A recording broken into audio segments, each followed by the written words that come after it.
Hello, my friends. Andy coming to you live from Yorba Linda, California, resurrecting the Andy Falco Show for the special edition with Leandra Blades. How are you? I'm good, Andy. How are you? Trustee at PYLUSD. I don't even know where to start, and I want to start fast. Yes, because this could take a long time. Yeah, this could take long. I have to go to men's Bible study, so you can't keep me from that in Chino Hills. Wow. But I just want to jump right in, and I just want to catch up first on this dude Mercerino. We still are dealing with Buck Anderson and Quintero trustees. This group of people, we can include a couple others, which I'm sure we get Olivia and some other people that just really seem to have it just in their soul to do everything to combat actual education and follow whatever it is the California Teachers Association, the National Educators Association is calling for in regards to LGBTQ, men competing at girls and girls sports, and have just lost their focus on what it means to educate children properly. And I just want to understand where we're at, because Dr. Alex Chernis, he finally just said, you know what, if I get off of the suspension, I'm going to simply have to go back to work and deal with this madness. So why not go to a school district that wants me, which is Beverly Hills Unified School District, where he's doing amazing things. He's implementing all the things that we could have happening here. Well, yeah, I mean, he implemented great things, but then they want that there too. And let's be real. Beverly Hills is a highly, highly educated group of parents. Yes. So I regardless mean, of their political leanings. Regardless of their political leanings, they want quality education for their kids. And so Beverly Hills, you did the right thing. It has to be close. Yeah. And whether it's sports, education, he's bringing in amazing programs. We had one of our amazing football coaches at El Dorado High School saw that this was a good opportunity for him to shine. Steve Lawson. He left to go to Beverly Hills. Great wrestling coach. We had a principal that was actually one of the good principals. She left. Yes. Went to Beverly Hills High School. Yes. Have we had the other people, teachers maybe, or anybody else? El Dorado principal left. El Dorado so he went to Huntington Beach. The AP at El Dorado left. She went over to Tustin. We've had a lot of people leaving, but as you've noticed, the union and the PYL buzz doesn't seem to push those type of leavings, because I guess it's okay for people to leave and go seek life elsewhere. Yes. It wasn't when you were running. Oh, no. And when you were president. No. Somebody leaving was because of catastrophic. Yeah. I mean, people left 3 years prior and they were yelling and screaming like they just left yesterday. I mean, it was absolutely insane. But the lies have been exposed, because you can't keep, you lie to the community about an election, you get Trisha Quintero in based on lies. But then after that, as we started to reveal more and more, the people that they were saying were leaving, the real reasons actually came about as to why they left. Yeah. And so you just can't keep lying. So just in regard to Dr. Alex Chernis, he was suspended. They conducted this. I call it the Christmas coup. That's what I call it. A fake investigation. I call it a Christmas coup. Any normal investigation of the sort that they were trying to accuse him of would have taken a few weeks, maybe at most. But they kept dragging it on beyond, costing us hundreds of thousands of dollars just with him. I'm going to focus on him. Obviously, they found nothing, because they never fired him with cause, because that's the only way they could have fired him. And so there was no cause. Is that safe to say? Or that was all in closed session, and then but I think common sense would say he would have been fired because that's what the investigation was for, to see if there was a way to fire him. And let's talk to a legit organization like Beverly Hills USD is not going to hire somebody. Yes, who conducted their own investigation. Yeah, they conducted their own, and they came out and said, what in the world is going on here? And then they realized it was all political, and that they put this man, his family, they put Gates, they put Beth Fisher, they put all these people through the ringer for what? Because anti-Semitism, racism, like what is this? What else would it be? You got Dr. Isaiah Gates, you just brought up. That was going to be my next topic, is that he's still suspended. They conducted an investigation. He's still suspended. He's not been fired, because they're still paying him. You can only fire him for cause. Still paying him. And we know nothing about it. We know they're saying nothing. They're going to claim that it has to do with HR reasons. They can't talk about it and that kind of thing. But we know that he's still in position. Yet they're out there searching for a new superintendent when they have one that they're paying for. The deputy. He's at home, and he's been pre-qualified. They've investigated him, so they found nothing wrong. Why not just bring him back? Why can't we just bring him back? Sorry, I thought I'd get these questions out of the way. There is a letter floating around that I think the community would have a lot of interest in, and I actually saw it the other day. So it is floating around, and it's not a good look, and I think it's going to be a big topic of conversation probably tomorrow. If the people who are in possession of this letter bring it forward, or this email, I should say. Right. But I just, it sickens me what's happened, like, especially with Chernus. This was all pre-planned. I mean, Marilyn Anderson was sending PRAs to Palos Verdes, trying to get dirt on Chernus. You had Richard McAlinden sending PRAs. You had the union president, Linda Mannion, at the time, sending PRAs out there. The PYLUSD Truth people, the pandas. The I don't know, the circus animals. They were sending these things as well. And it was all set up. Then you have, David Radler trying to file lawsuits, who's very connected with Marilyn Anderson. I mean, David Radler sits in the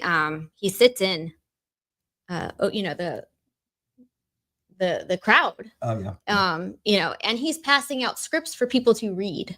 So it's all very carefully coordinated. But we knew maybe 2 weeks before that there was going to be a complaint coming, because I think these people couldn't keep it quiet because they wanted to get rid of him so badly. And so it was all out there. Like, we knew it was coming. Like, we knew about the PRAs in October. We knew all this stuff was happening. And so what they were saying is the person that was going to file this complaint was waiting for the board majority and the attorney to change. So who was the new board majority going to be? Tricia Quintero was going to be on that board majority. And who else was going to be the new attorney they sought? Todd Robbins from Atkinson, Andelson, Loya, Red, and Romo. And so if you have a legitimate complaint, why can you not file it? Right. If you're going to go through the proper procedures, which let's be real, Marilyn Anderson totally violated procedure left and right. She, for some reason, got a hold of this complaint and then brought it forward. An hour after Dr. Chernus filed a harassment complaint against her, right. Suddenly she had a complaint from an employee and was bringing it forward. Didn't go through, the legal process, right. Didn't go through all of these things that all these other complaints that get filed have to go through. She calls a board meeting, and 24 hours later, she's handing us this with nothing. And I've said this in open session, and everybody knows this, because I even questioned it. How are you bringing this forward right now? How are you doing this? Like, how is a board president handling a claim? If I ever got anything as a board president, I had to send it off to the superintendent, right. Or I send it off to legal. There's a process. Yep. So it's totally violated the process.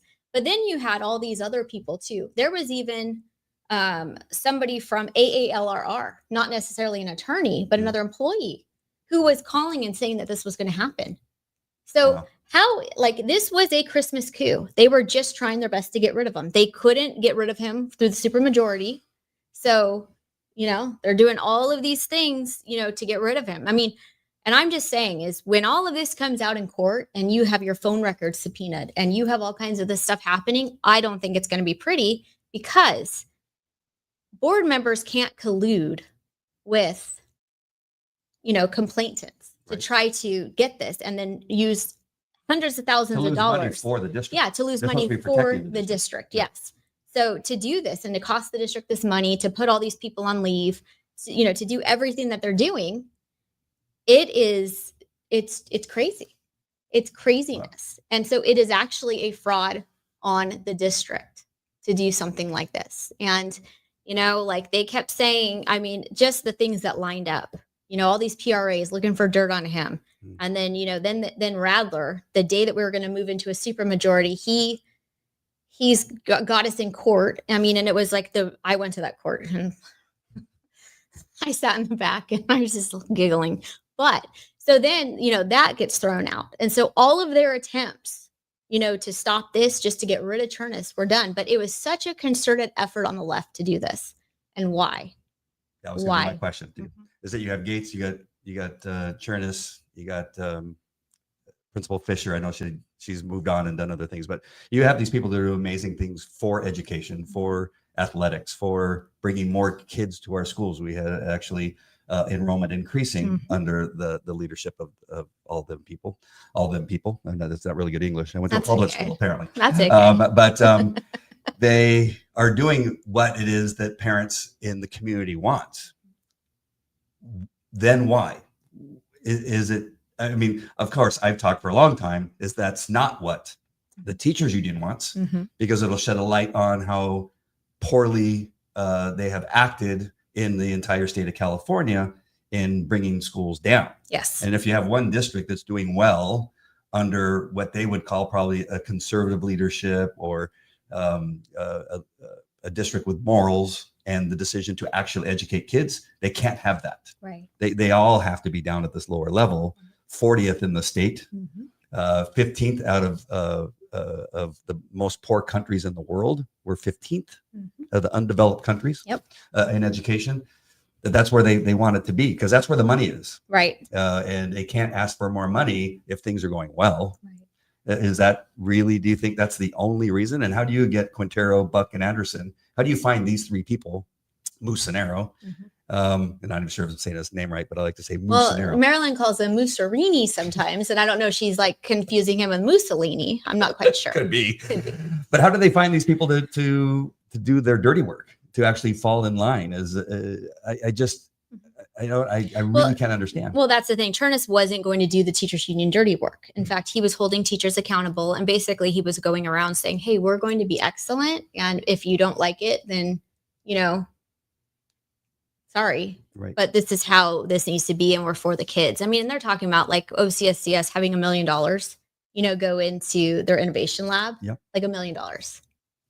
And then USI, they kept quoting these, like, these far numbers, enormous numbers. And it's like, well, you have to start a program this way. Like you have to pay money to start a program, and then you kind of like let it go. But essentially what was happening is Marilyn and Carrie Buck, up until, and I don't really know, I know a little bit of how Trisha is operating now, but they always operated where they would say something and then people would need to do it. And so Carrie would tell, Chernis to do something, and it was violating the board bylaws. No, I'm not going to do it. And she said, well, then you're insubordinate. And Marilyn was constantly asking him if he was Jewish, first of all, which, what does that have to do with his work, with his work status, or like what he's doing? Yeah. And then she would just, go after him for not doing what she wanted. So that really revealed what Elsasser and Matthews was doing, because that was one thing when we were doing the critical race theory ban. Elsasser told me that Buck and Freeman at the time were threatening to fire him because they were actually he was abiding by government code and putting things on the agenda that a trustee was asking for. And so this is kind of how I think it has been, is like, if you don't do the bidding of, and I mean, it's probably never happened. It was always a 5-0 leftist board up until 2020. And then until we came on. Yep. And then that kind of changed. So I'm sure, did anybody ever put anything on the agenda before we were there? No. Did anybody ever vote no?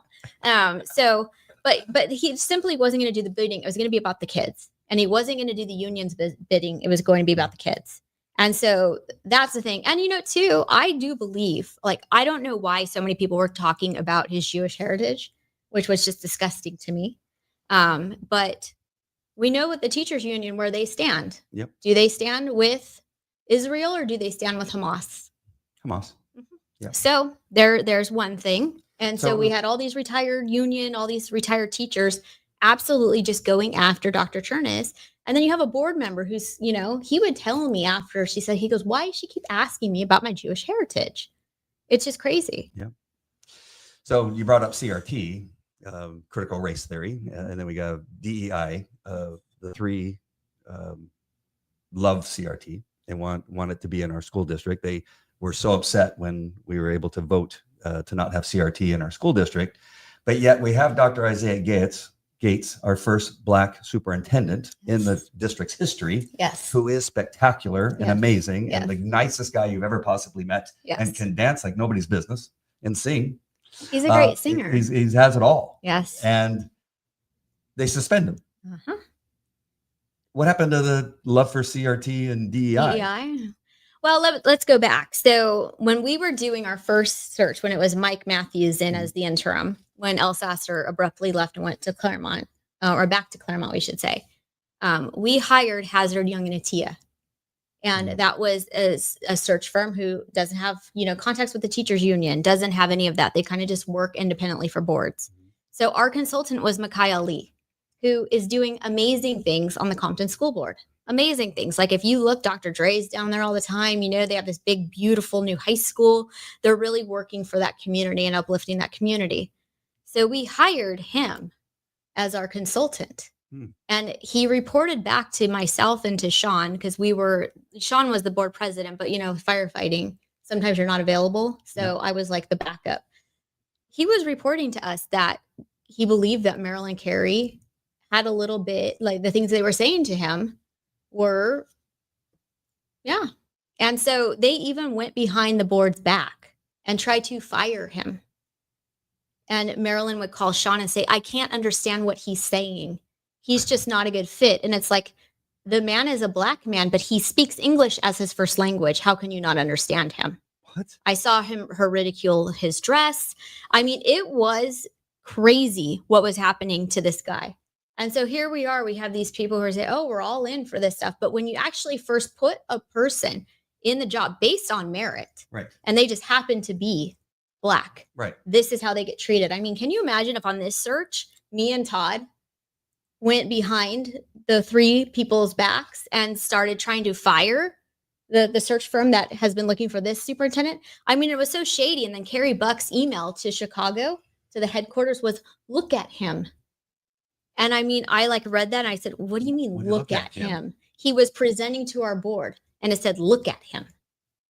And that's when the Chicago people said, what the heck is going on?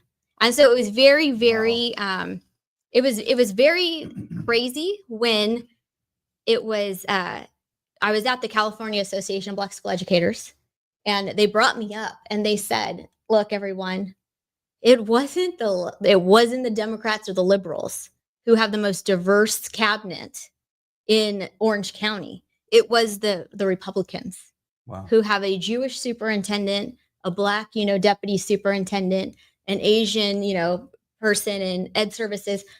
They go, these are people who are getting it done. If we're going to talk about diversity and merit, this is the most diverse one you'll find. But I mean, that was a complaint, from Makai. And then here we have, Dr. Gates now. Yeah. The only Black superintendent or deputy superintendent ever in our district. And he gets treated this way. Wow. Well, he confirmed what I've said for the last year, or maybe over a year now, is those four are the most racist people that I've known. I'm just pointing people. Mm-hmm. They're just great people. Yeah. Who cares? Yeah. That's what I always say. Is I don't care. Right. Can you get the job done? Can you educate our kids? Right. Can you make our programs so great that people from around, not just our community, but outside this community, want to come here and put their kids in our school, or even move into the community just because of our schools? Yep. They were the ones that were going to do it. Yeah. And now we have people leaving. Yeah. I mean, it's sad. It's sad. And we had, since the board majority took over in December, we had an exodus of over 250 students, which is a lot of money when you're collecting average daily attendance. And so parents are speaking with their wallets. Yeah. They absolutely are. But it is a shame. It's a shame because, and we're feeling it, but it's a shame because they were doing great things. Yeah. But you have people, I mean, to put their kids, like PYL Buzz and Yorba Linda Moms, they were putting their kids all over this and suddenly Turnus's 9-year-old was somehow going to USI when he doesn't even go to school in this district. And he was somehow in charge of it or getting funds. I mean, it was the most ridiculous things we've ever heard, but you keep putting out the nonsense out there and that's what happens. Yeah. So I see a lot of people watching. Just make sure and comment. We are also on Leandra's Instagram. Sorry, we're not looking at you because we have another camera that we're looking at over here. But comment and let us know what you think. If you have any questions, if you agree with us or disagree with us, it doesn't matter. We love the disagreeing ones, the two of us. Just make sure and let us know. The more you comment, the more it'll push it out to people that need to hear this, especially those in the community. I just want to touch on something really quick, and it's not to attack the people in our community. But I find it, and this is going to be coming from me, not from Leandra. I find it shocking that we don't have more parents just enraged at the lack of focus on education in our school district, showing up at the school board meetings, and or even sending just emails or just speaking out on even social media. Do you get, maybe I just don't see it. Do you get enough people, do you think, speaking out and asking why are we focused on making sure that the boys can go into girls' bathrooms and locker rooms and change and see our girls as they're changing or competing against our girls in sports? These other schools that are bringing in a man to compete against girls in our track meets there at Yorba Linda High School, we had it happen. Do we have people that I'm just not seeing standing up and finally speaking out against this? It appears so. Like, I get a lot of messages, through social media, and a lot of like, hey, can you call me? One of those things. But, if you're sitting here and you're a parent who's concerned about this and you say something, imagine saying something on Yorba Linda Moms and then the PYL buzz. Oh, you get kicked and then out. they kick you out, and then they ridicule you, and they called you an extremist, and the, LGBTQ, all this, like, homophobe, everything. They call you everything. So a lot of people don't want to have to deal with that. So I do get a lot of people on the side saying, hey, thanks for speaking out. Thanks for doing this. We stand behind you. But it is hard to speak out at a school board meeting, especially knowing the backlash that you may get from the community. You might get backlash from the teachers. Like, my kids at Esperanza and Yorba Linda High School, there was a couple teachers at Yorba Linda High School who absolutely retaliated against one of my kids just for being me. And then also too at Esperanza, especially, I had, a few teachers that, I had to pull, my kid from the class. It's a real thing. So if they're going to do it to a board member, imagine if you're just a parent in the community, you suddenly speak up, and then the next day, like, what happens to you in the classroom? Yeah. So I do understand it. It's a real thing, because it happened to me, and my kids will attest that it absolutely happened to them, and I'm so glad that they, stayed strong, and, but that it wasn't right what they do. And that's the thing. They'll attack your kids. They attack Todd's kids. They'll attack your kids. They attack Beth Fisher's kids. Yeah. Beth Fisher had a legitimate right to sue from the EEOC because Carrie Buck was calling and asking why she was calling in sick when her kid was sick. Never done that into another principal, asking why. We don't even know if principals are taking the day off, but she's calling and asking why Beth Fisher's taking sick time. So Beth filed against her and Marilyn, had a legitimate right, but she went away. She's in a great place. She's educating kids. She's doing what the job is about, and so she just decided, I'm just going to walk away from this. But as she walked away, she told the OCSCS community what happened to her. She told them what they were doing to her. And so what happened at OCSCS? The enrollment went down to a really great school. Yeah. Tricia Quintero, a trustee, she had some guy follow me around all the way to my church and served me with it was Tim Murray. Cease and desist. It was Tim Murray, wasn't it? Yeah, he said it in a board meeting. Yeah, I think it was Tim Murray. He got up and he said, that was me. Yeah. Served me right in front of my congregation. Oh, man. A cease and desist written on a napkin in very poor English, by the way. They are horrible people. But when it comes to your kids, it's just my point. When it comes to your kids, when the things are happening that we know for a fact are happening, we can see it. And the lack of education, the poor results of testing, we got to stand up and fight. They're going to follow you. They're going to say stuff on social media. They're going to attack you. But I don't know what's more important than our kids. Yeah. So I just would implore more people to stand up. And as soon as more people stand up, then, at some point they're going to have to back off. So I just wanted to get that off my chest. I like to at least remind people. It causes a few more people. I've seen more men showing up at school board meetings. Yeah, there have been some more men, and I have had more men, reaching out and talking, and a lot of people are online watching at home. And I think what led when Anderson, Buck, and Quintero supported men and women's sports and the flag policy. Yeah. There was even people in the education people in education reached out and said, not passing a flag policy is the stupidest thing that you could do. Like, because not only does it keeps the district from being litigated against, but then also too, now you're going to have to say, like, every person who has a flag and they want to, claim religious belief or whatever this is, do not have these flags in, or, you're just tying up the district time. If you just stand there and say, hey, USA flag, California flag, and that's it, Yep. then there should be no. But once again, me and Todd have been saying we're keeping politics out of the classroom, and we've pushed them all right back in by displaying this. Yeah. So it's a crazy time. And the Beth Fisher stuff never, she never pursued it. She told me, she told the OCSCS community about it. And I just think it's sad because they really were going after people who were absolutely, for the kids. Yep. Like Marilyn Anderson, if you look back on her votes, she voted against OCSCS and everything, pulled things left and right. Not pulling anything for Valadez, not pulling anything for Valencia, but she's pulling everything for OCSCS. And I unearthed an email too. Somebody did a PRA request, and it was a woman that is the president of the Defenders Hub.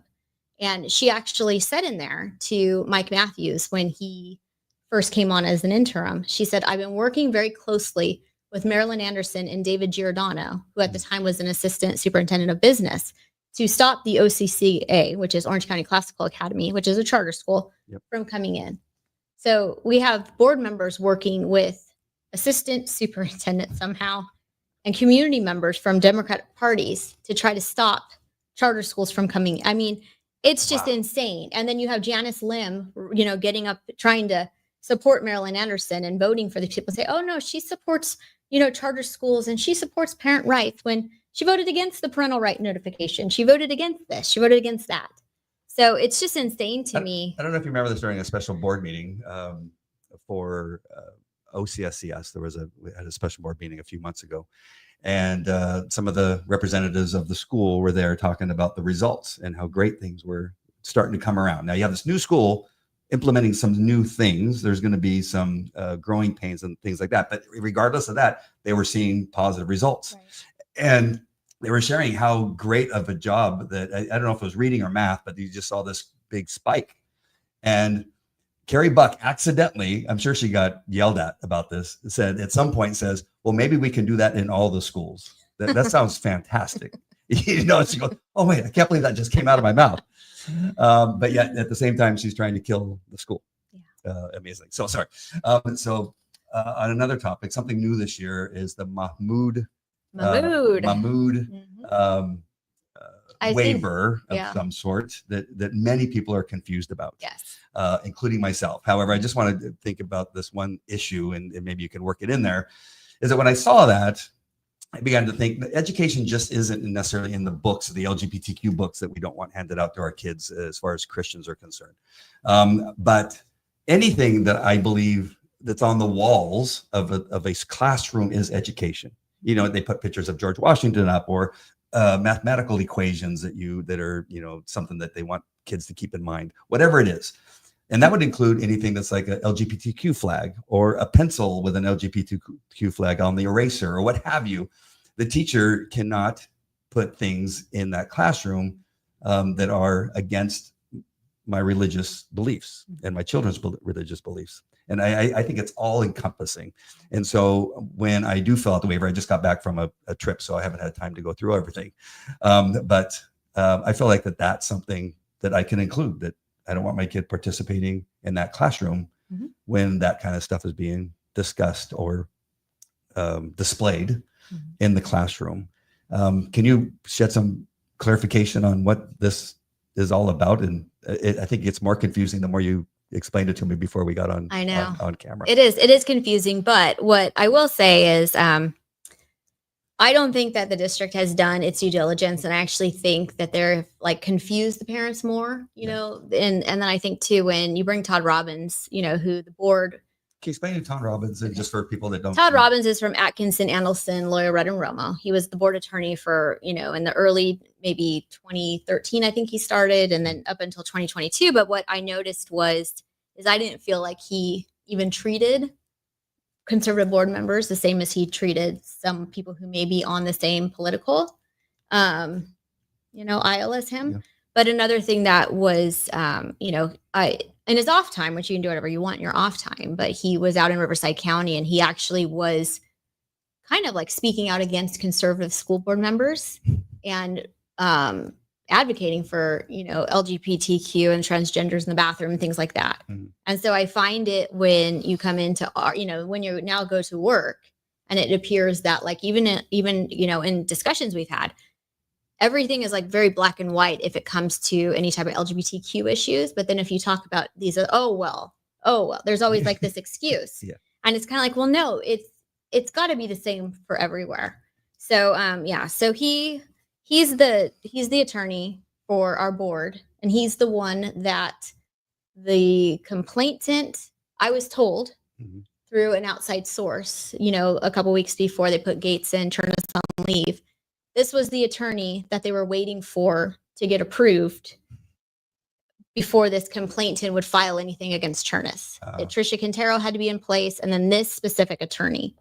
And and so our attorney fees, like we've never had people sit in closed session, open session, just sitting there like we have. So our attorney fees have just absolutely skyrocketed because he's constantly and it's not, and the way I believe people think about it, it's not our money. So who cares? But he's in there all the time. And a lot of people have said that they have him in there all the time because they can't handle me and Todd on their own. So they have to have somebody in there who's, like I've noticed Anderson often goes to the attorney to ask. She can't answer a question, period, or pronounce anybody's names, but she can't make a decision without going to the attorney. I've never seen that in the 7 or 8 years now that I've been in the school board meetings. Right. I mean, it's bizarre that he's in there all of the time. And then he, like you'll see it, you can only imagine what happens in closed session, but in open session, how dismissive he is of us sometimes when we're bringing these things up. So with Mahmoud, and I feel like I say this 20,000 times a day now, Mahmoud. But basically Mahmoud was, went to the United States Supreme Court because they were bringing in, and this didn't really, it had new curriculum, but it really was the introduction of LGBT inclusive storybooks. So these were library books and storybooks. This wasn't even necessarily dealing curriculum. So this school district was saying you couldn't opt out.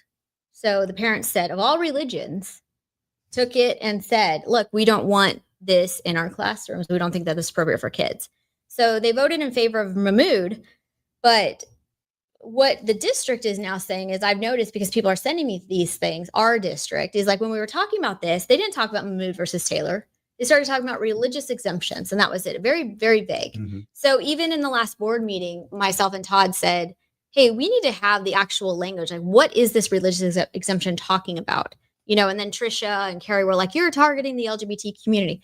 This is a Supreme Court case regarding LGBTQ plus books. Right. Like, what do you want me to do? I can't sugarcoat what this is regarding.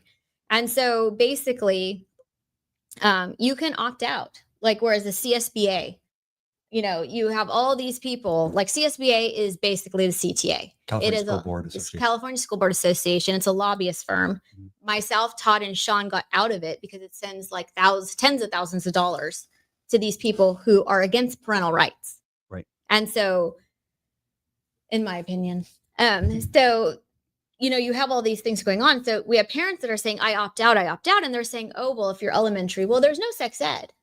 So you let us know, like that's what the district's saying. So you let us know if you come across anything. Well, how are you going to come across anything unless you're standing in the library going through all the books, or the teacher sends something home and you catch it and the damage is already done because this has violated your religious beliefs. Right. But another thing that was in there also that I think needs to be heard is Todd Robbins absolutely, like there's a case, Hardwick. It's the Hardwick case, and it is from a long time ago, but it has not been overturned. I've talked to several attorneys said, no, it has not been overturned. And that is for people who you can opt out for non-religious beliefs as well. Just on moral, this is not the way we live our life. You can opt out. So when I brought that up, I was like, oh, no. So an attorney emailed the CSBA and said, why are you doing what you're doing with Mahmoud and ignoring Hardwick? And they basically came back and says, we're only focusing on Mahmoud. Because if you focus just on the religious exemptions or whatever, but then you also notify the public that you don't have to just have a religious exemption, you have Hardwick here. But then another thing that has just been brought up, which I thought was, they're overlooking. Like, we're not giving these parents, we're not giving them this big scope of what a religious exemption and what this whole policy is actually about, because they only want to focus on Mahmoud because it's so small and they think that they can contain it. But if you look at the Encinitas case, and just today, the boy was on TV with President Trump at the Bible Museum. Yep. And he said that he had a kindergarten buddy, and what he was forced to do is to read "My Shadow is Pink" to his kindergarten buddy, and he was forced to tell his kindergarten buddy, that you'd be totally all these genders, when he didn't believe it. And so then he went home. He said he was scared to say anything. You have to you have to say this book or whatever.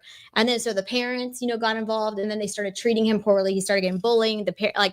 Everything started really going sideways. And so they took it to court, and basically what the court case came out saying was plaintiffs sought an injunction contending the district violated their child's rights under the First Amendment by compelling him to affirm a message he disagrees with that is contrary to his religious beliefs. And the court granted relief. But then also, too, it says, accordingly, districts must be mindful about conveying normative messages on topics like gender ideology and sexuality, not just for fear of violating the free exercise rights of parents, but also for compelling a child to say something he does not believe and would not otherwise say, regardless of the parent's religion.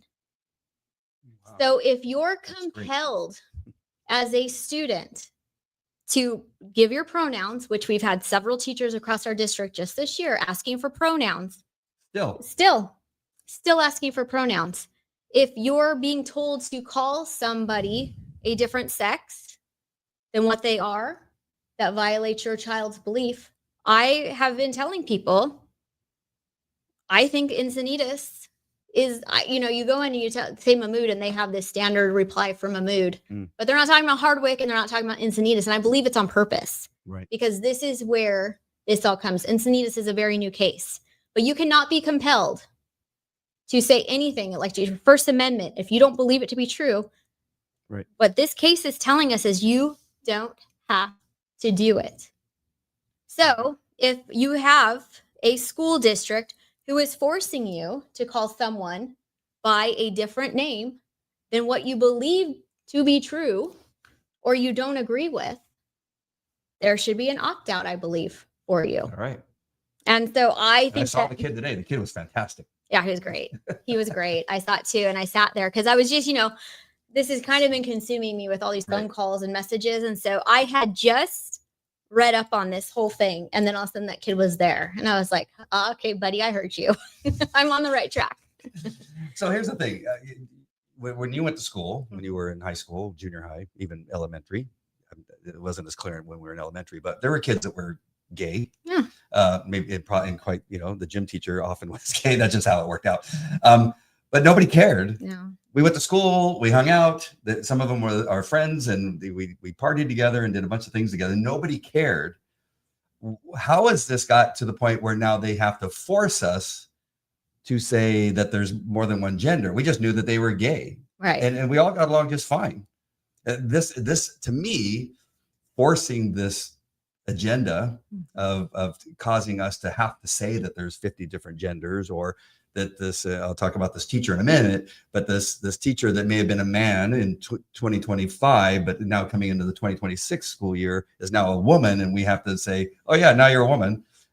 Why do we have to do that? I mean, what is the reason? What is it? I think more or less, there's something about the chaos that it causes that they love, that gives them, again, this always goes to money. That they go, well, we need more money to investigate this, or to put a study together, or to put training so that we can train the teachers and the children how to handle this thing. That's not new. I mean, they talk about it in the Bible 2,000 years ago. Yeah. This has always happened. Further. Yeah. Mm-hmm. So there's always this thing that has to do with resources and money that they talk about. But it's damaging our kids. It just is truly damaging to our kids. I just want to share real quick, and I've shared this often, and I've asked permission to share this, but I had a daughter who dealt with this because of what was happening in schools. And we pulled her out of the school. We pulled her out of El Dorado High School because it continued to be a problem that was propagated by the people that she was forced to be there at that public school. Now, Right. some kids are more susceptible to it. I have other kids that didn't fall into the problem. But as soon as we pull her out of the school and homeschool her, she goes back from being this temporary boy with a boy name to being a woman and being fantastic and dating. And now she goes to Arizona Christian School and is beautiful. And we love each other. And I baptized her at church. But it caused so much damage that she was going through depression and harming herself and a whole bunch of stuff. Right. That when you go from just simply being attracted to the opposite sex, that's one thing. But when you begin to now say that you are something that you're not, that pushes it into a mental health situation.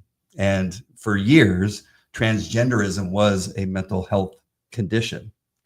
I don't know if there's a question here, but it's crazy. It's crazy that this is what they're spend most of their time on, seemingly. Right. That we're not spending time on math and reading and writing. And I know they keep trying to praise the 60% or the, pass rates or, comprehension for, grade levels for math and English, and 60% really, like that's what we're celebrating. Well, a lot of kids are using AI. They're using a lot of ChatGPT. people, there are a lot of, that's a whole other subject. Yeah, that's a whole nother issue. But when you look at some of the charter schools that we're competing with for these kids, and they're passing their math rates, for passing for each grade level are at 87%. That's, like, how do you compare it as a parent? You're going to, okay, well, I'm going to go here because that's what their pass rate is. That's where my kid's going to be educated. And so, and that's kind of the thing is, when did it become appropriate? Like when? Because like you said, we didn't even know if our teachers, when we were growing up, was married. I mean, in high school, I had a couple that were like very off the wall. Yeah. And so you absolutely knew where they stood and what they did, and they let it be known. But I was 17 years old, so it was different. I'm not 5, 6, 7, 8. But when did it become appropriate for these conversations to come in the classroom? When did it become appropriate for a teacher to say that, a book like My Shadow is Pink is appropriate, and when did it become okay for, I think this is 5th grade, when did it become appropriate for 5th grade to have to teach this to a kindergartner? It's just not, it's not appropriate, in my opinion, because, you send your kids to school. And I've heard a lot of stuff. My kids have come back with a lot of stuff, which is why I ran for the board, because I knew it was happening. You hear, but then you hear more and more stories like, oh my gosh. But there's just not a focus on education. And like, you could go down like a deeper rabbit hole as to like why this is, being propagated on the kids and stuff like that. But, when you have the NEA or who's that Randy, who is she from, Randy Weingarten? Yeah. When she's like, oh, we're with the WHO now, like, oh, you're partnering with the WHO. I mean, and then you just the other day with the whole redistricting deal, this California Teachers Association took their their union money and they gave it to the Democrat Party to try to redistrict. Like, how is that helping kids? It's an arm of the Democratic Party. Yeah, it's not a teachers union. It doesn't care about teaching. But that's the whole thing. That's why we sit here and go, okay, so why is this? Like, when did this become appropriate for the teachers to insert themselves? Like, when is it appropriate for a teacher to ask a 15-year-old, like my son? My son was asked 10th grade year to write a paper on his pronouns and his gender identity. When was that appropriate ever for a middle-aged teacher to ask this classroom of teenagers? You're bringing sexual discussion into a question. Yeah. And to keep sex ed out of it. There's an appropriate class for sex ed. And but now in math, you're talking about, or language arts or what have you. Now the math teacher is asking for pronouns. Right. Like, what does that have to do with anything? Right. And also, too, we also have to say, in the adult world, this is not appropriate. You cannot ask your superintendent in an interview if he is Jewish or if he is Christian or if what his political party is. You also can't ask what their sexual identity is. Right. There's all these laws, but somehow it's a free for all for our kids to be asked all these questions and told to write about it. And, you're telling your little 5-year-old buddy that there's, however many genders, I mean, it's just gotten to the point where, like, that's why we continue to try to say, let's push all of this out. All of it needs to be pushed out and focus on reading and writing and, educational success, because you can have that. You can have that if you do it. You don't have to have all of these political issues. Yep. You don't have to have the religious issues. Like nobody's asking, Yeah. for the Bible to be put into the classroom. I mean, there is a Bible class at Yorba Linda High School, and my sons took it, loved it. Yep. But that's a class that you willingly It's signed opt-in, up for. And so there's that thing, but nobody's asking to go sit in a class and have to see, pride flags on the wall and have to, see just the stuff that they're needing to sit. I mean, like literally, there was another family multiple families. There was a teacher who said, if you come out to me as gay or trans, you can get extra credit. Well, where was the discrimination against the straight people? Right. Like, how does that happen? And how is that correct? And the district at the time knew about it. And you sit here and you go, where is this okay? Because now you've just discriminated against all the straight kids, or are you forcing kids to come out as transgender or gay to get extra credit to pass your class? Like, it's insane. It's insane to me that we have normalized this. I think Kentucky, it is the state, has proven that you get all this out of the schools and you start educating kids and you see results. Right. All you got to do, I'm pretty sure it's Kentucky. You just go do the search on Google and see what they're. But the politics that they're putting in the classroom is the politics of the Democrat Party. Yep. And the far left. And so if you can get these kids when they're young, you're going to have Democrats, for the rest of your life. And I mean, that's true and that's fact. And that's what people have. For crime against law and order, multiple genders, you name it, this lunacy. And what too, who cares if you're gay? Who cares if you're straight? Who cares? Nobody cares. Just educate My the aunt kids. was gay. I grew up with a gay aunt. She was gay when it wasn't popular in the 50s and 60s. Yeah. And I loved her. Yeah. Her and Aunt Joe, who was a woman, and they come and stayed in my room when I slept on the couch, and then they would leave. There's never been this issue. It's just suddenly been, if you finally just say, this isn't right. Like, it's always been fine to be gay, to be straight, to be whatever it is. But when you bring it into the school and the teachers are pushing in and they're pushing books and they're pushing all of these things. I mean, the state of California lost $12 million because they've refused to take all of the gender stuff out of the sex education. I think that's just the beginning. Yeah, it'll be the beginning of that. But like, why is the state of California refusing to do that? Like, why would you refuse? Like, what is the state doing? Why are they pushing it in? I mean, and I've thought about like saying, hey, we should take it out ourselves, but I don't think the other three people will do it. No. So we got this. I know there's very limited things, some topics you can talk about, but we have this teacher at Golden and Fairmont who last year was a man and this year is a woman, Ms. something, who's dressing as a woman in class. Do you feel that having that person as the teacher who the kids knew was a man and now they have to call him a woman, that, hey, I'm not going to call you a woman. I know that you're a man. Do you think that this falls in under any of those cases that we just talked about? That I don't want my kid in there because we know that's a man running around like a woman. Okay. So I knew you were going to ask something like this. And so I'm not going to address an employee in our school district. I'm not going to talk about it because, employees all have rights. Yeah. But however, I do believe that when we talk about the Encinitas case, you cannot compel a child. It's a violation of the First Amendment. And you cannot compel a child to say something that he does not believe in and it violates your religious beliefs. That's where some parents that may need to look to that. Well, like this is the thing. I've told people, because people have reached out and they've asked me, is this true? Is this, and I'm not going to violate anything with employment. I'm not going to, do anything like that. I'm not going to come out against anybody. It's just not what I'm legally allowed to do. But I am allowed to tell parents what their options are, because that's what I'm as a board member. I'm not a board member for the district. I'm a board member for the community, as elected by the community, for the parents, for the teachers, for all of these people. I'm not for this I'm not supposed to be working for this government institution known as public education. I'm supposed to be working for the community and parents and helping them to, have this government institution become something that they want and that they can, that they want to send their kids to. This is what their taxpayer money is going to. Yeah. And so I'm trying to let them stay here and give them something that they want to stay for. And so when I tell them, I said, I can't say anything about the identity of a teacher. I can't, nothing like this. But what I will say is that you have Mahmoud, you have Hardwick, and then you also have this Encinitas case, which I believe the Encinitas case is key to this because of, I'll say it again. The district violated the child's rights under the First Amendment by compelling him to affirm a message he disagrees with that is contrary to his religious beliefs.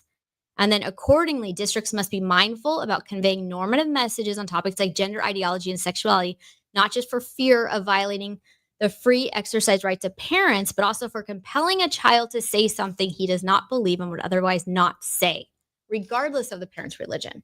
Right. That speaks to, that's been what has been speaking to me when parents come and, they asking to opt out and they're asking, to do these things. So that would be that's my response, but I'm not going to comment on an employee. Sorry.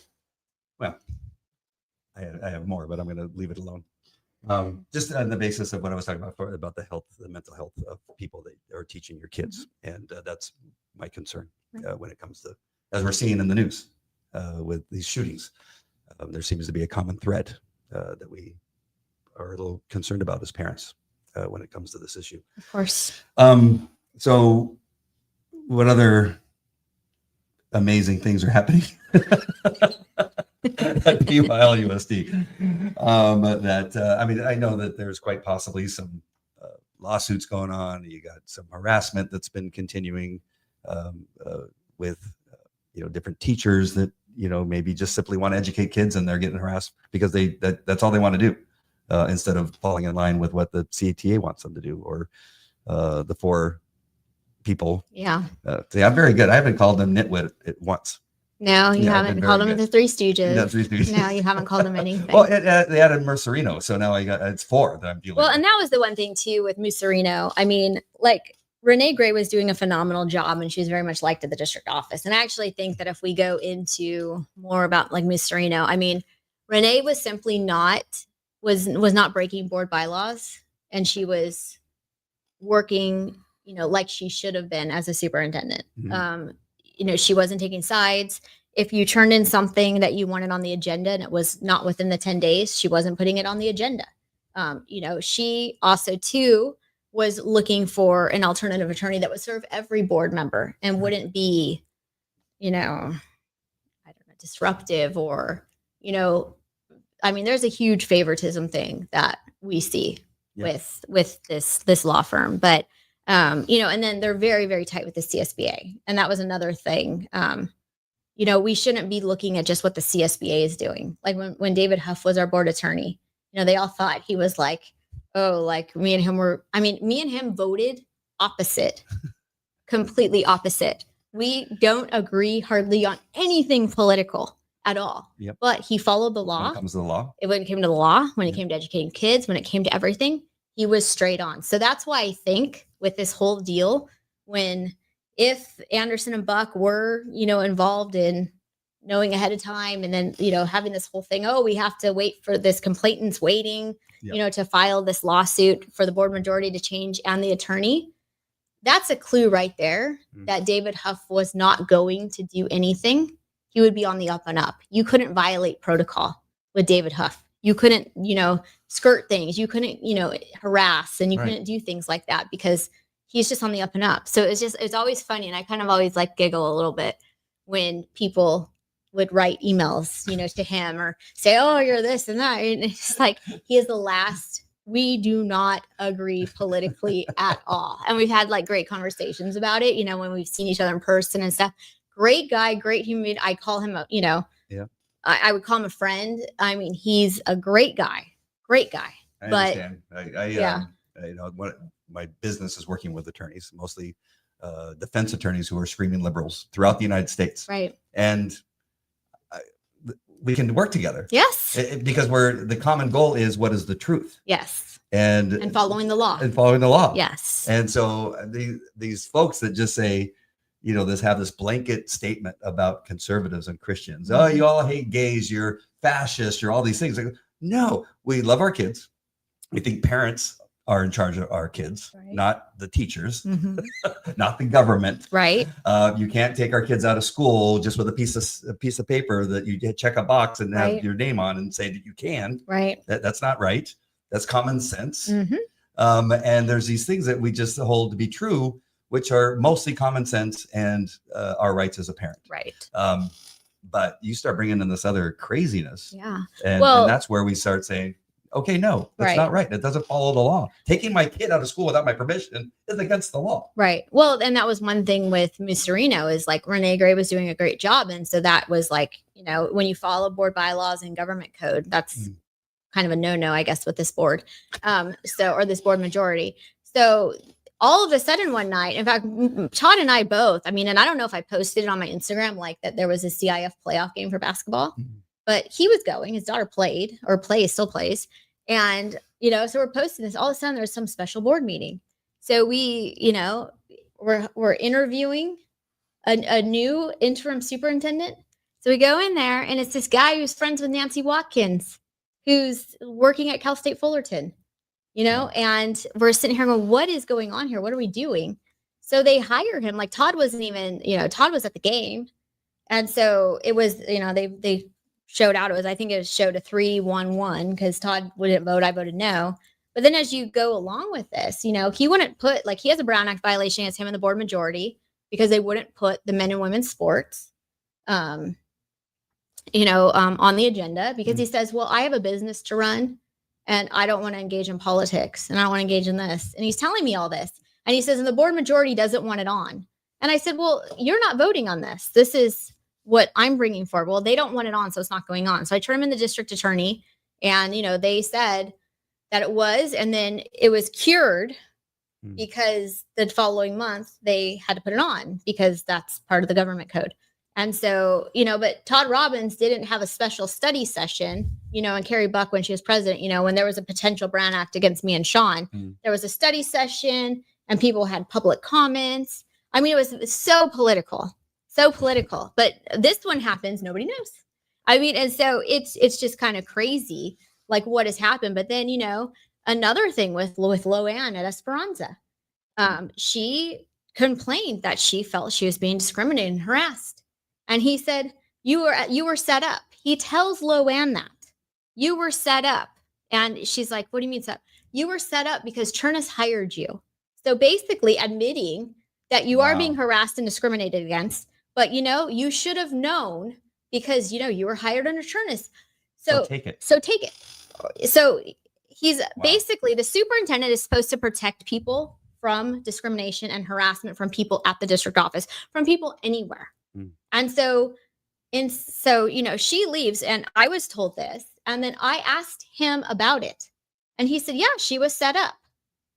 Well, why are you not protecting the employees? And this is the same person who went into the back to school with the teachers and said, I love unions. Well, you've said some things about unions, behind closed doors with me that isn't talking about you loving unions and this. So it's just crazy that we have this person in here who, like Maryland, he comes in, he starts reading the names for Maryland. We don't do that. We've never done that as a board. And then, we had somebody from, even like things, just general things in our, that happened in the board meetings. There was somebody who came in the middle of the meeting in public comment, tried to turn a blue card, and they said, no, it's too late. And so they happened to be at Pride at the Pier.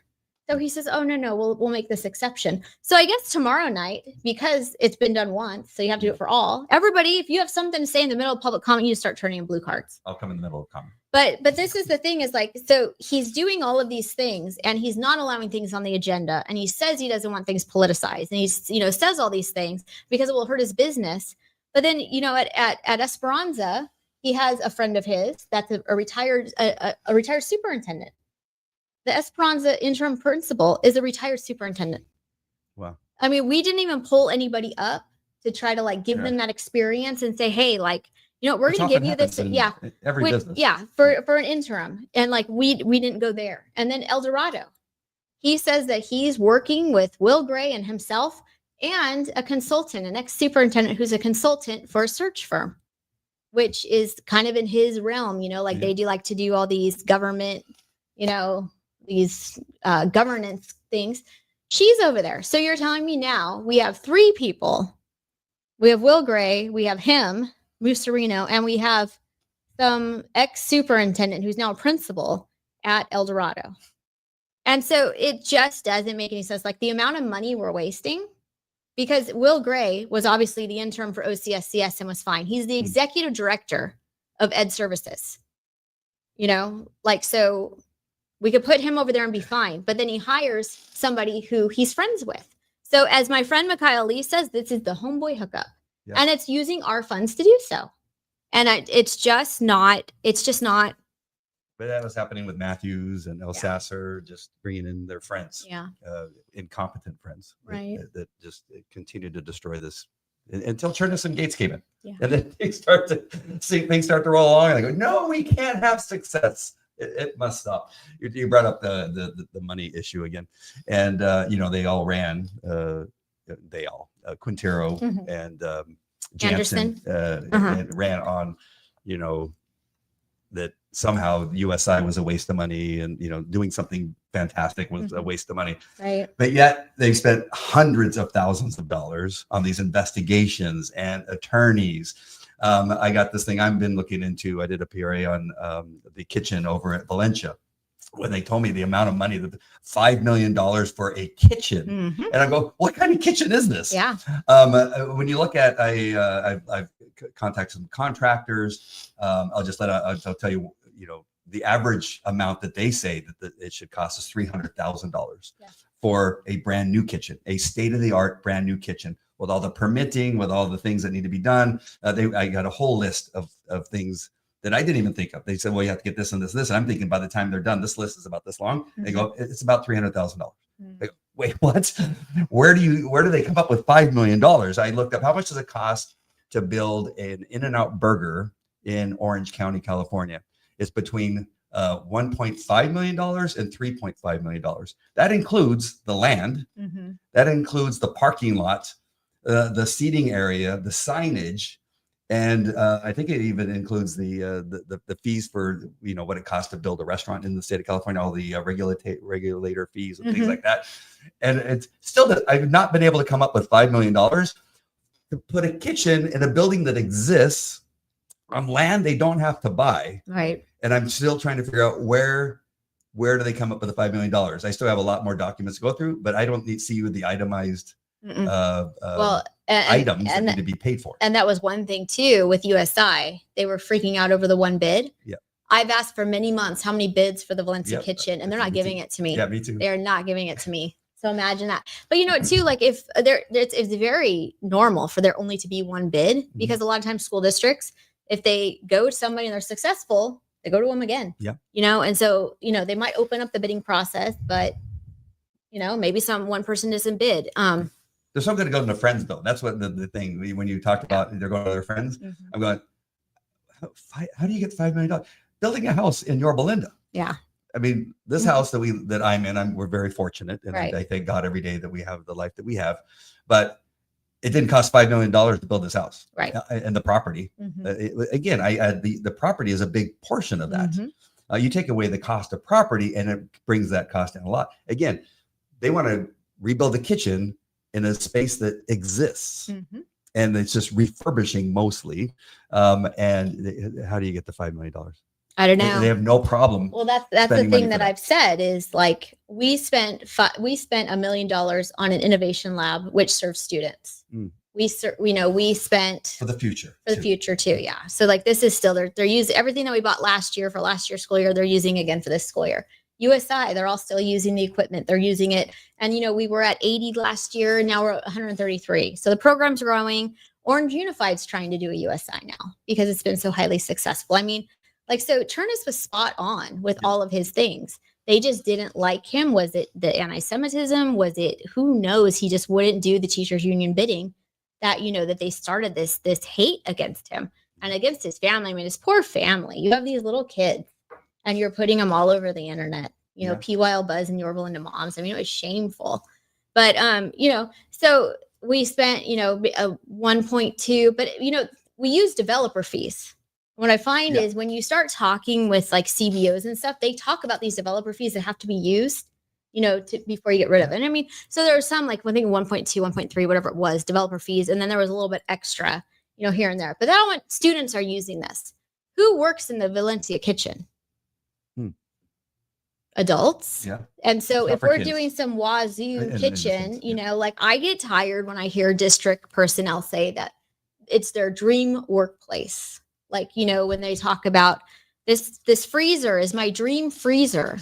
And it's like, you know what, you should have, like, we should just be doing, and I've even asked, how much is it to bring food in? Right. You know, for students, healthy food in, you know, and it's cheaper than what we're doing now. But when we're talking about making our employees like dream at work environment come true, then, you know, have your dream stuff at home.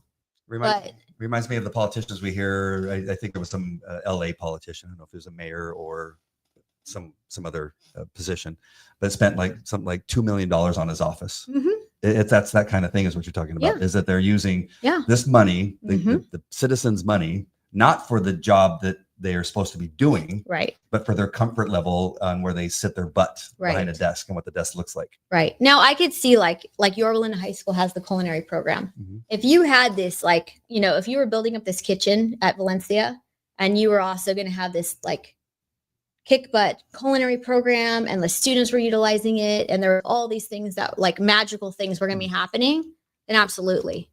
But, you know, the kitchen is old. It does need to be refurbished. It is small, you know, but are we going, like, we're sitting here. I mean, and Marilyn Anderson was the person who was telling everybody that all these funds from this kitchen were diverted to USI, and it was completely a lie. She went on her election stuff.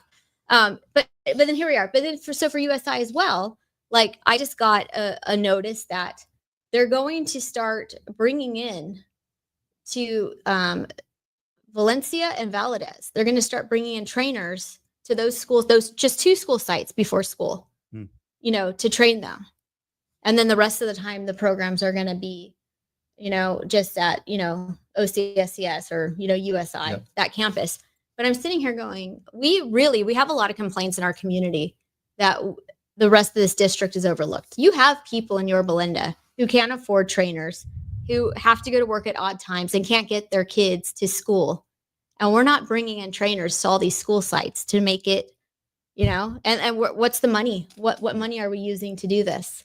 And so as you see, you know, we have a lot of IB programs starting in, you know, like Valencia has an IB program, but then, you know, I think it was Kramer or you know, they're starting all these programs, but it's all only in certain middle schools and certain high school who's getting a lot of this.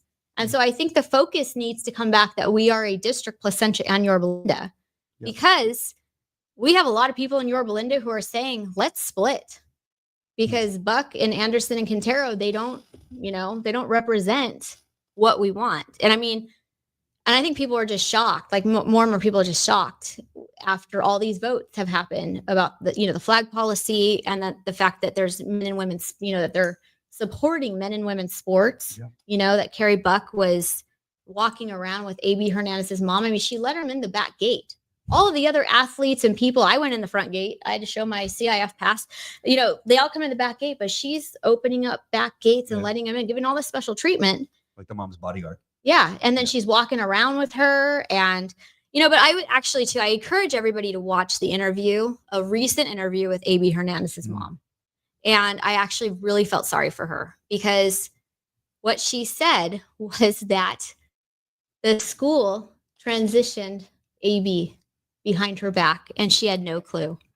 And I thought, oh my gosh. And so this is one thing that should be thought of, is that as we have been having the fight for parental notification, she kept saying, how did no one tell me? I was being told by other students and like friends that, hey, did you know that AB is being called a female name at school? And the school was covering it up. They were hiding it. They were calling him by that name. And so did she get a hold of this? Were they doing it for a year? Were they doing it for 2 years? How long was this school doing this and hiding this? Right. And then she gets this and she's like, no, you know, like why would you hide this? Like, she was furious with the school, but like, how far into it was he that she just had to like, okay, I have to accept this. And he's so, is he so far gone? Like, what is going on here? So I thought, my goodness, how many people have to come up? Like, when you first hear her speak at school board meeting, she came to ours. Yes. And you think, oh, she's just full. She was not full on board, but the school got a hold of him, and the school did what they did and hid this from her. Wow. And here she is. I thought it was such, I encourage everyone to watch this interview. You have to watch it. I think I think I went out. On Instagram. We're still like it. So we got on for an hour, and we have a ton of screenshots that we didn't go to one single one of them that I put up there. Is there anything that we want to hit before? I mean, you might want. I'm looking at the screenshot. You might want to hit about the misuse of public funds. This one here, the one that's up, Ah. or is there another one?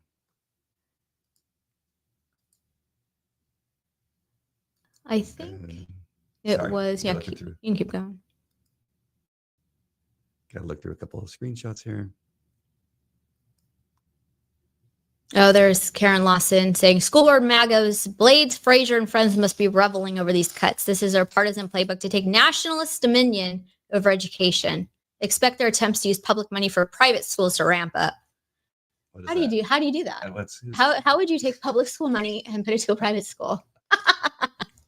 In California. Yeah, in California. How do you do that? Okay. Karen Lawson's a hoot. Yeah. Yeah. So. Yeah. So we did have, hundreds of screenshots. Yeah, I did. I will say though, I don't know, because I don't really know what Musarino's doing. He said that they were looking for an investigator. But I did bring this up in my board comments that there was some shenanigans going on over at El Dorado, where a president of a Democratic party or subgroup was very, very big in the Orange Unified Recall, and has been working, like she was working very closely with Josh Newman, who was also on a call. There was like a secret call with a bunch of CTA people, and they were working, for the recall, but also trying to get the County Board of Education. They're trying to get the Orange County Board of Education to be a 7-person board to try to get some influence in there, since it's a 5-0 conservative board. So somebody in the community has shared a bunch of these emails, and it appears that El Dorado High School was, and this was when Joey Davis was principal, was actually allowing a political party to use students, staff, and equipment at El Dorado for these purposes, which is a misuse of taxpayer funds. So I have, I sent it over to the district attorney's office, which with all the emails that were, sent with the people to the students and all of these things. And so I don't know. I have zero confidence that anything is going to actually be investigated. Like, I say things like that and they say, oh, we're doing this. And like, you never hear anything about it. Yep. So I'm not sure, but I mean, as a board member, I'm supposed to be looking for these things. And so I have called for an investigation with the DA's office, and I've called for an investigation also within our own district to look into this, because you cannot, as a school district, do this. I mean, remember when Buck was having stuff printed for his house OC over at El Camino, and then it wasn't just the one-time thing. Like the bunch of the teachers came forward and they said, she's been doing this for years. She's been printing this stuff for years here, for her personal business. And so you can't do it, and you can't do, partisan politics. So, well, even this goes on and on. I mean, at Esperanza, there was a teacher there, Jim, a PE teacher, that was recruiting kids to go to the school board meetings and to speak out and then to walk out. I think the walkout, the walkout with the signs and telling kids to go out there. Who knows if they were offering them, extra credit or what have you. Oh, there's an email that talks about the extra credit in some of these. Yeah. I mean, that's the thing too, is there was, in one of these emails, it was from a woman who's complained that if you don't have a child, then you shouldn't be allowed on school grounds. But yet she was just trying to get on school grounds. It was kind of funny. It was kind of okay. But It's kind of insane, this stuff. I guess there's just this undercurrent that we're finding is, like when Trisha Quintero was running, like we found Joey Davis gave hundreds of dollars to her campaign. And suddenly he puts out on the El Dorado website that Trisha Quintero is, I don't know, PTA person of the year, And so he was, they're all upset when people called and said, you have to take that down. She is a declared candidate and your principal has donated money to her campaign and you have it on the, there's so many things like that are done and people just think it's okay to do it. But that's the same Joey Davis that was harassing the police officers, the RSOs, and they filed a hostile work environment against them. Is that the same Joey Davis? Sorry. You always try to get me to say yes to these things. The same Joey Davis that was under the bleachers. Yeah. So, what a hoot. Yeah. I got really mad and I apologized for it, but I lost my cool one day because he went to the school board meeting and pretended to be a victim. Yeah. And I was there. And I'm sorry about that. I should have done that. But, yeah. I was there. I'm pretty even tempered as a police officer. I did really good. I didn't beat anybody up because I got mad at them. Right. And so I have a long history of, and you're a police officer, you have to provide, the force necessary to get them under arrest and get the handcuffs on, and then you stop. Right. I saw some cops that couldn't do that. Yeah. But when, again, somebody is attacking my kids, and it's a place where one of my kids had great difficulty and he was doing nothing about it. I got pretty angry. So I do apologize that I lost my cool. But I just got to say, I just was very angry that this man who was a part of causing one of my children to stumble because he wasn't protecting the children there, including my daughter. I lost my cool, but I didn't stop participating. Right. And I think we need more people to get up and just really speak out, regardless of what arrows are going to shoot at you. Right. You just got to do it because it's important. No, you do. And I think too, that if you look at the stuff that's like the political stuff that was going on, in the last election, with obviously trying to put stuff out on the El Dorado site, of somebody who you donated to their campaign and suddenly, making them this PT, I don't even know what it was, but, you're trying to do all these things as if you're doing it for adults to try to get, and then even in like all of these, in Jansen and Quintero and Anderson, of all these people who were working, you have all these people in there in all the audience, David Radler, Sam Mayovich, a lot of union teachers, they're all in these things and they're all doing this work to try to take down Chernus and Gates. And, and then suddenly Trisha comes in and within a day, like she got sworn in on the 18th and on the 19th, Chernus and Gates are out on leave. That's not suspicious at all, but, and it was kind of sad. And I think me and Todd and Sean, we have all said that we were proud of ourselves because we didn't try to fire. Like I didn't agree with El Sasser.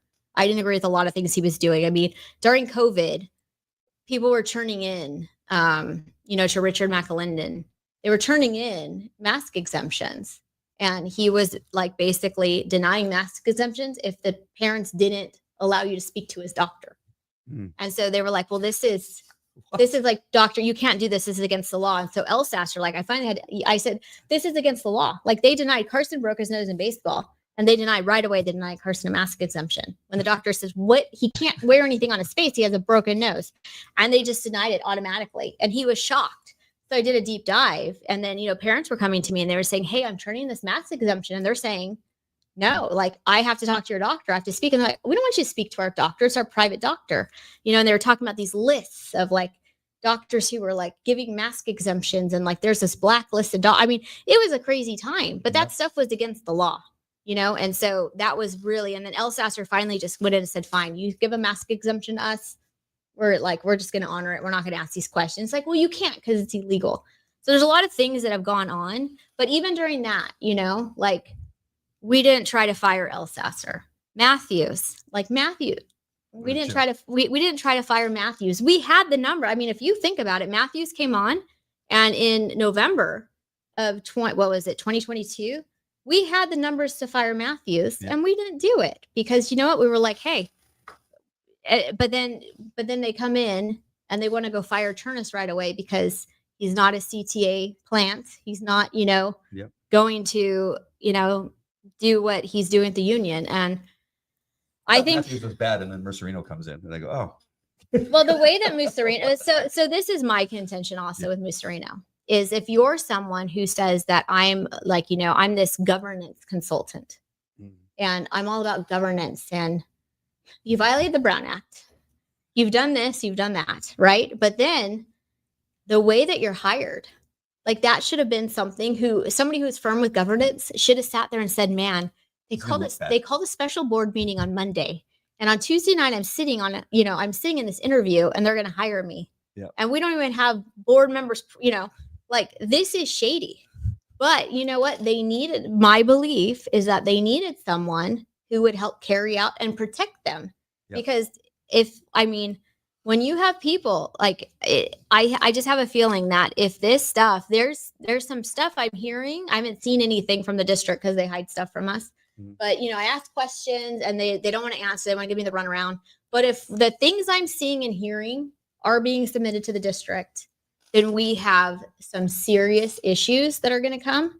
And if people take, I think that there's some eyes already. But if people really look in and there is any type of conspiracy to get these people out, it's going to be huge.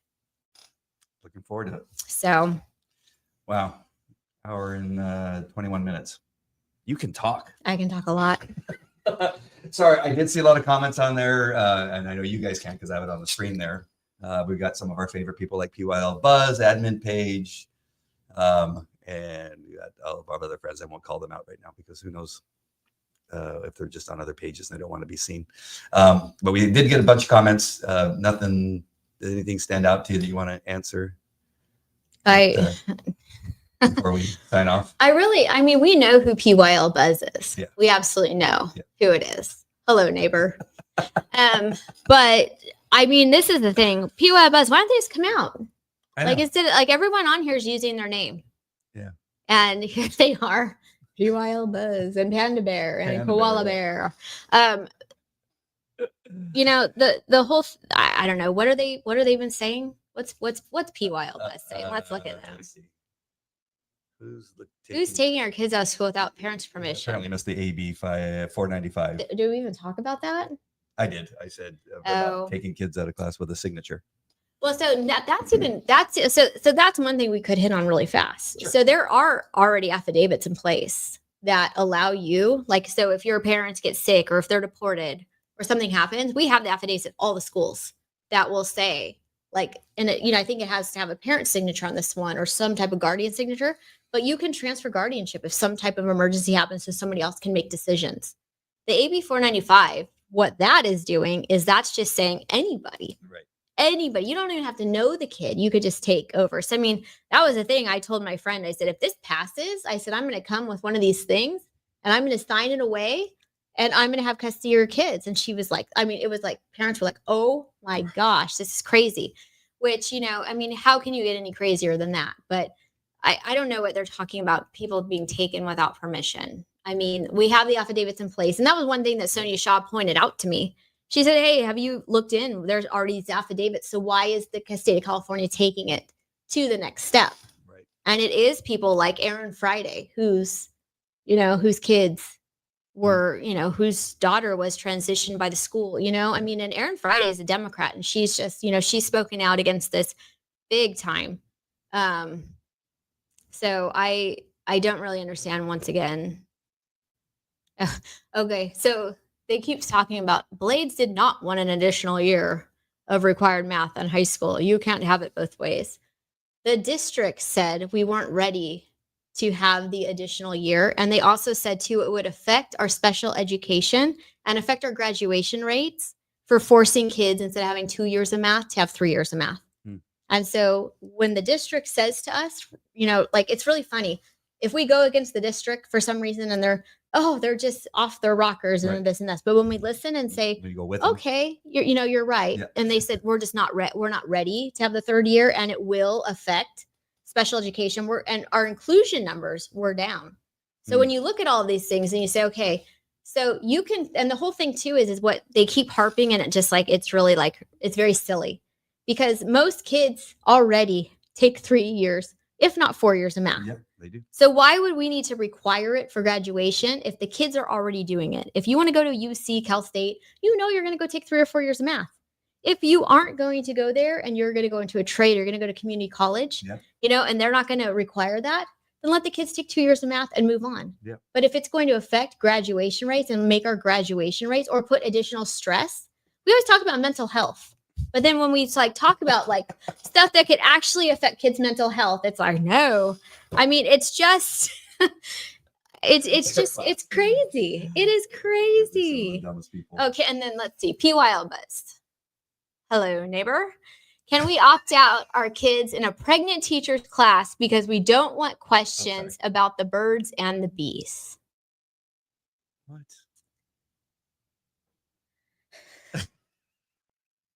This is what we're dealing with. And these people are making videos. Right. Like I got a message from PYLUSD Truth earlier that says, we're here and we're going to expose you and Todd. I don't know what it was. It was like the dumbest. I was like, I don't even watch your videos. What are you even talking about? Like your copy. I watched one. And it was like so copied and pasted. And it was just like nonsense. And so every time I hit delete, whatever, make your little videos. I mean, can you imagine if we opt out of our kids in a pregnant teacher's class because we don't want questions about the bird and the bees? I don't know. Why would you? I don't know. Okay. All right. That's natural. A man dressing like a woman is unnatural. I'm not sure what they don't see what the point is. Men cannot be women and women cannot be men. Well, like So Rebecca, I don't know. like what Rebecca Joyce says, if pregnancy offends you, there's a bigger problem with you. I mean, it's just, and they, and oh man, there must be some other stuff happening. Yeah. Because you mean the former principal who was demoted? Yes, everybody knows who she. I don't know what that's talking about. I don't know either. Oh! I think I know who they're talking about. The Travis Ranch principal who's demoted five years ago or so. Oh. Okay. Yeah. All right. But Well, yeah, so thank you. that's it. Yeah, you're welcome. You're welcome. And I'm sorry I could, I do understand the need for, I can't talk about things that are going on in closed session and stuff. And you've always been cool about it. And especially too, I can't, talk badly or give my opinion about anything from the employee. But one thing I can do is, since this is what I was elected to do, I can talk to attorneys, I can do research, and I can find things to help accommodate parents where they don't feel comfortable. Right. So, well, we had a lot of people watching, probably on Instagram too, but until mine went down too. So there's something about Instagram. Maybe there's a time limit. There probably is. They're probably like, okay, stop talking, chick. Shut up. But tomorrow we have a school board meeting. Is Yeah. it at the normal time, 6 o'clock, or did 6 they o'clock. change it to keep people from coming? I know it's at 6 o'clock. And there will be, as everybody's looked at the agenda, there is the hiring of a new superintendent. Oh, So we have one. We have Dr. Isaiah Gates. I don't know why we're hiring a new he's one. the deputy superintendent. And I'm not going to go into that again with you. But yeah, so Anything else on the agenda that we need to? The religious exemption is going to be on the agenda. And so I'm going to be pushing, and I guess too, sometimes I can come in and just, start talking what I've already talked about today. So I'm sure everybody's going to be doing their research to try to, go against what I'm saying. But And I just want to make sure the district can't choose just one of those legal opinions. Well, but that's what they do. They only want to go off of, and that's what it is. This board majority and the district only wants to go off of Todd Robbins. They're not going and they're not asking for other people. And so that was one thing, is like when he first says, well, I consulted CSBA. You consulted a political lobbying firm as to the direction of our district. Like, that's insane to me. Yeah. So we do need to, if we're going to continue on this path for all these religious exemptions and this whole deal that we're going to talk about tomorrow night, we need to extend it. It's not just supposed to be just Mahmoud. Like, if we're going to talk about it, we need to talk about all of the cases that have been happening and all of, like, I think actually too with Mahmoud, that is very, very important. And I do think the district is misleading parents as to the Mahmoud case, but I have a feeling they don't want to touch Hardwick and they don't want to touch the Encinitas case, because that really gives parents and students a ton of freedom, you know, to not have to deal with, you know, things like pronouns or calling people by, you know, names that they don't want to be called. So we'll see. I'm going to try to be there. And I'm sorry, my son's going into, you know, this, Yes. my son's going into boot camp at the end of the week. Yeah. And we don't have many days together. No. I share custody with his mom. So he's 19. That sounds funny to say. He comes over on the days that, you know, that are off days.